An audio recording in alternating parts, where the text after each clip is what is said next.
Aha byari ku mugoroba wa tariki ya 22 Ukuboza mu mwaka wa 2024 aho mu rwego rwo kuzamura ndetse no guteza imbere imikino iri kugenda izimira mu Rwanda, Umurishyo Culture Center ku bufatanye n'umurenge wa Kimironko na Korali Sauti Hewani Ministries bateguye amarushanwa yo gukina igisoro aho abageze mu zabukuru no kuvuga bari hejuru y'imyaka 50 n'urubyiruko bakomoka mu tugari dutatu tw'umurenge wa Kimironko aribo bitabiriye aya marushanwa nk'uko bigarukaho na Habimana Celestin umuyobozi w'iki kigo. Mu murenge wa Kimironko habamo utugari dutatu, habamo akagari ka Bibare, Kibagabaga na Nyagatovu. Rero harimo abakuze batatu baturutse muri utwo tugari n'urubyiruko batatu baturutse muri utwo tugari. Babanje barakina nk'urubyiruko, umwe avamo watsinze abandi mu rubyiruko, hanyuma no mu bakuze havamo umwe baza gukina finale. Muri uyu mukino w'igisoro amakipe abiri, imwe igizwe n'urubyiruko indi igizwe n'abageze mu zabukuru, abatsinze muri buri kipe bahuriye kuri finale.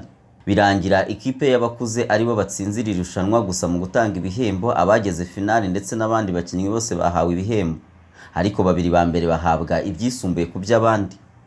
Muzendi Kuryayo Valence utuye mu kagari ka Kibagabaga n'umwe mu bahize abandi muri uyu mukino ahabwa igihembo, kimwe na Musoni Didier wamuguye mu ntege akaba uhagarariye urubyiruko uturuka mu kagari ka Nyagatovu. Aba bakinnyi ba mbere babiri bageze kuri finale kimwe n'abitabiriye aya marushanwa bose bahawe ibihembo, barimo Sindayigaya Edi, barimo Mbabazi Jean Bosco, Cimiryayo Silasi Batista.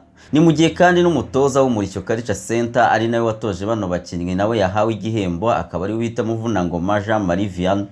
Imbamutima z'abitabiriye aya marushanwa y'igisoro competition yaba abageze mu zabukuru ndetse n'urubyiruko barahuriza ku gushimira Umurishyo Culture Center wateguye aya marushanwa, ndetse bakanasaba ko yazongera agategurwa ndetse akanerenga umurenge wa Kimironko agakwira igihugu cyose. Mbere na mbere mbanje gushimira Imana ko turi hano, kandi nshimiye umuyobozi w'Umurishyo wadutumiye akadutekereza nk'urubyiruko kugira ngo tujye tuza kubona aho twidagadurira. Umurishyo ku batazi umukino wawo icyo umaze, nabyita mu ndimi z'amahanga nka therapy, cyangwa se aho ukina n'umuntu muganira, haba ufite n'ikibazo mushobora kuva aho ngaho yakuhaye igisubizo. Ni umukino utuma ubwonko bukora neza, ni umukino utuma abantu basabana kandi wongera urukundo. Niba Imana ari urukundo rero kandi tukaba dukina umukino ufasha kugira urukundo hagati y'abantu, ni ibintu byiza cyane. Rero tuzakomeza natwe duteze umuco imbere binyuze mu gisoro ndetse n'indi mikino zirimo zigaragaza indangagaciro z'umuco nyarwanda, kandi harimo no gukunda Imana. Rwose turishimye cyane, dushimiye rwose Umurishyo ukuntu tweretse abantu beza nk'amwe. Imana yabamugisha.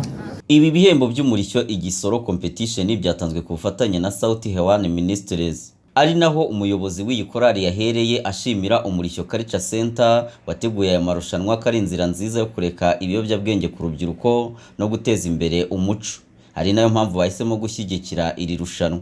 Komeza kubigisha umuco no kubafata bagakora igikorwa cyiza kirimo urukundo kandi cya gikristu cyo kubuza urubyiruko kwishora mu biyobyabwenge. Icyo gikorwa rero nka Sauti Hewani Ministries twabonye tugomba kugishyigikira, tugomba kugishyigikira. Ni igikorwa cyiza mu rwego rwo kugira ngo urubyiruko dufite uyu munsi wa none, aho kugira ngo batera intambwe bakaza, aho kugira ngo rumare umwanya munini mu muhanda cyangwa se bari mu biyobyabwenge, ahubwo bamara umwanya munini. Nyuma y'aya marushanwa y'Umurishyo igisoro competition hanabaye umusangiro aho abakinnyi basangiye n'abari baje kubafana mu mafunguro n'ibyo kunywa byo mu Murishyo Restaurant. Igisoro n'umwe mu mikino gakondo yatangiye kumenyekana mu Rwanda mu mwaka w'1510 ku ngoma y'umwami Ruganzu wa kabiri Ndoli. Ni umukino ukinanwa ubuhanga bwinshi hifashishijwe insoro zimeze nk'utubumbe duto bagenda batereka mu twobo twabugenewe. Uyu mukino amateka agaragaza ko Ruganzu Ndoli yawukinnye hirya no hino mu gihugu, ahagiye hari ibimenyetso byamwitiriwe nko ku bitare bya Mpusho mu karere ka Kamonyi ahari igisoro ngo yakinaga.